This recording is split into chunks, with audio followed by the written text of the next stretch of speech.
Ndryshimet klimatike po ndikojnë gjithnjë më shumë në shëndetin e njerëzve, duke rritur ndjeshëm sasinë e polenit në ajër dhe duke zgjatur sezonin e alergjive. Si pasojë, miliona persona përballen me simptoma më të forta dhe më të zgjatura çdo vit. Sipas studimeve ndërkombëtare, temperaturat më të larta dhe rritja e niveleve të dioksidit të karbonit stimulojnë bimët të prodhojnë më shumë polen. Në të njëjtën kohë, pranvera nis më herët dhe vera zgjat më gjatë, duke shtuar periudhën e ekspozimit ndaj alergjenëve.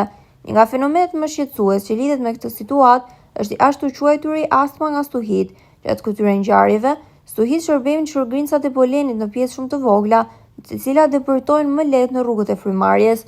Procesi ndodh kur erat e forta ngren polenin në atmosferë, ai përzihet me lagështinë dhe energjinë elektrike të stuhisë dhe më pas rikthehet në tokë në formë grimcash mikroskopike, shumë më të rrezikshme për shëndetin.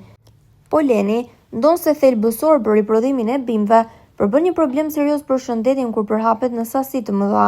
Sistemi imunitar i disa njerëzve identifikon atë gabimisht si kërcënim, duke shkaktuar reaksione alergjike si teshtima, rrjedhje hundësh, kruarje sysh dhe në raste më të rënda vështirësi në frymarrje.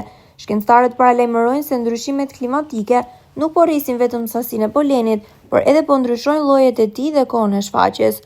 Kjo do të thotë se gjithnjë më shumë njerëz do të prekin dhe për periudha më të gjata gjatë gjithë vitit. Edhe pse fenomene ekstreme si astma nga stuhit mbeten të rralla, trendi i përgjithshëm është shqetësues.